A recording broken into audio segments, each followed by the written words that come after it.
এই হাদিসটা বাড়িতে গিয়ে বিবিদের কাছে আমল করবেন। হাদিসটা আজকের যাদের অ্যান্ড্রয়েড মোবাইল ফোন আছে বিবিদের কাছে বলবেন অ্যান্ড্রয়েড মোবাইল ফোন প্রয়োজন ছাড়া ব্যবহার করতে পারবে না। এই হাদিসটা বাচ্চাদেরকে শোনান, এই হাদিসটা নিজের বিবিকে শোনান।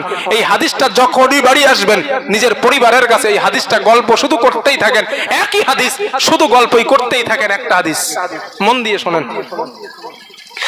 রাসূলুল্লাহ সাল্লাল্লাহু আলাইহি ওয়াসাল্লাম মসজিদে নববী থেকে জোহরের নামাজ পড়ে নবী ঘরে আসলেন।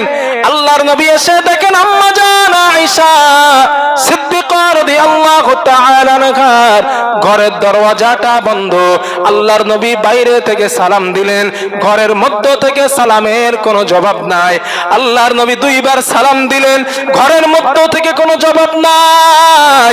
আল্লাহর নবী তিনবার সালাম দিলেন, ঘরের মধ্য থেকে সালামের কোনো জবাব নাই। আল্লাহর নবী তার নিজের বিবির ঘর, মানে নবী সালাম না দিয়েও ঢুকতে পারতেন, বিবির ঘরে অনুমতি নেওয়া তা বাধ্যতামূলক না। আল্লাহর নবী তাও সালাম দিলেন, নবী সালাম তিনবার দিলেন, নবীজি সালাম দিলেন, নবীজি দরজা খুললেন, রাসূলুল্লাহ ঘরে প্রবেশ করে দেখেন আল্লাহর নবীর স্ত্রী আমাদের আম্মা জান আয়েশা সিদ্দিকা রাদিয়াল্লাহু তাআলা আনহা নামাজের জায়নামাজটা বিছায়া বাচ্চা ছেলের মতো ডুকরে ডুকরে কান্না করে। আল্লাহর নবী বলেন আয়েশা দুপুরবেলা রান্না বন্ধ করে দিও, কেন তুমি কান্না করো আয়েশা? তোমাকে কি কেউ বকেছে? কেউ তোমাকে কটু কথা বলেছে? কেউ কি তোমাকে মেরেছে? আয়েশা তুমি কেন কান্না করো? আম্মা জান আয়েশা বলেন ইয়া রাসূলুল্লাহ, হুজুর আমাকে কেউ মারে নাই, আমাকে কেউ বকে নাই। আল্লাহর নবী বলেন তাহলে কেন তুমি কান্না করো? আম্মা জান আয়েশা বলেন ইয়া রাসূলুল্লাহ, হুজুর আমি রান্না করছিলাম, রান্না করতে করতে উনানের এক টুকরা আগুন আমি আয়েশা আমার হাতের উপরে পড়ে যায়। হুজুর যখন আগুনটা পড়েছে আমার জাহান্নামের কথা মনে পড়ে গিয়েছে।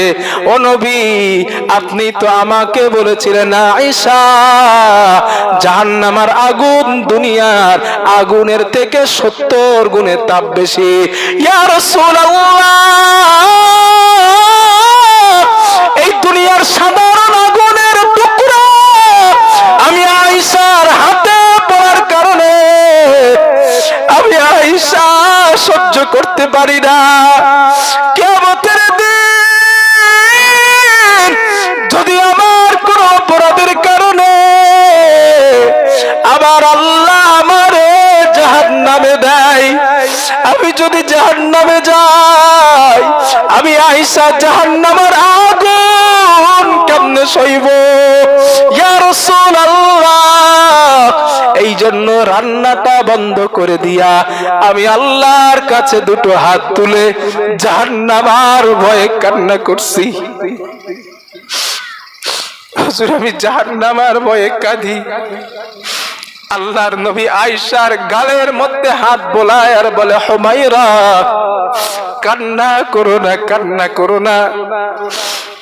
তোমার এই কান্নাটা যদি জাহান্নামের ভয়ে আল্লাহর ভয়ে 2 ফোঁটা পানি মাছির মাথা পরিমাণ হয়, এই 2 ফোঁটা জাহান্নামের ভয়ে কান্নার পানির বিনিময় আল্লাহ তোমার জন্য জাহান্নামকে হারাম করে দিবে। লিল্লাহি তাকবীর।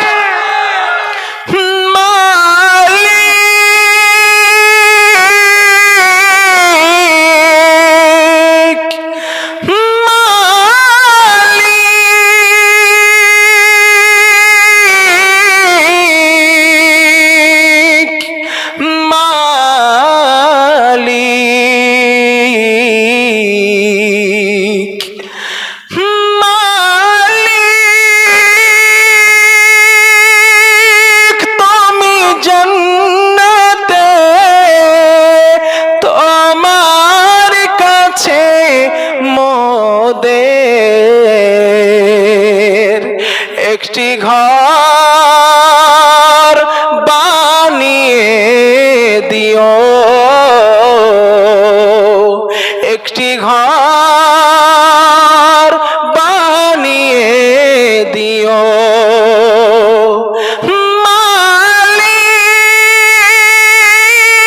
তুমি জান্নাতে তোমার কাছে আমার একটি ঘর বানিয়ে দিও একটি ঘর বানিয়ে দিও বলেন আমিন আরো জোরে বলেন